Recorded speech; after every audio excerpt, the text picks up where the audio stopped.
Economics. The social science concerned with how people and societies deal with scarcity. Our economy influences businesses, politics, and even our own decisions. But the economy is a fragile element in society, and anything can disrupt its balance. To prevent this from happening, economists have pondered over its issues and developed these economic theories. In 1776, while Thomas Jefferson and the Americans were busy creating the Declaration of Independence, a Scottish fellow by the name of Adam Smith was hard at work writing a book of his own. As a philosopher and pioneer of political economy, Adam Smith deeply examined society and the world of business affairs. With this knowledge, Adam Smith wrote and published his book, An Inquiry into the Nature and Causes of the Wealth of Nations, or just the Wealth of Nations. This book was considered to be the first modern work of economics and has been said to have laid out the foundation of modern economics and the beginnings of classical economics. In his book, The Wealth of Nations, Adam Smith assumed that prices and wages were flexible.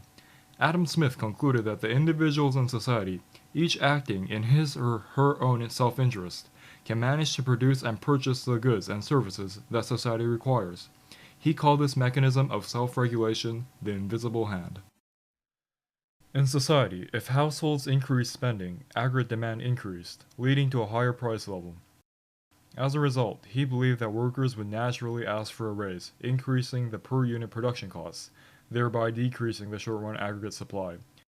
Therefore, the economy would return to its potential GDP, but at a higher price level.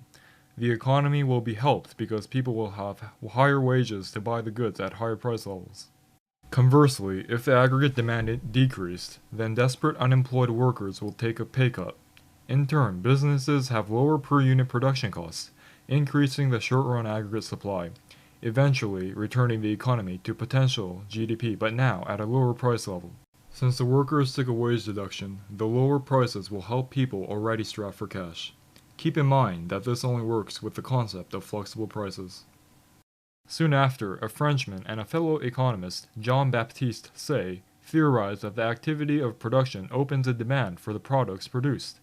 He theorized that the creation of product opens up an avenue for other products.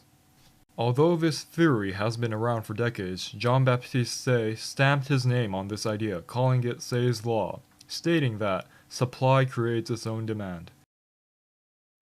Other economists have contributed to the foundation of classical economics. However, they all had their disagreements, and they debated their concepts for decades.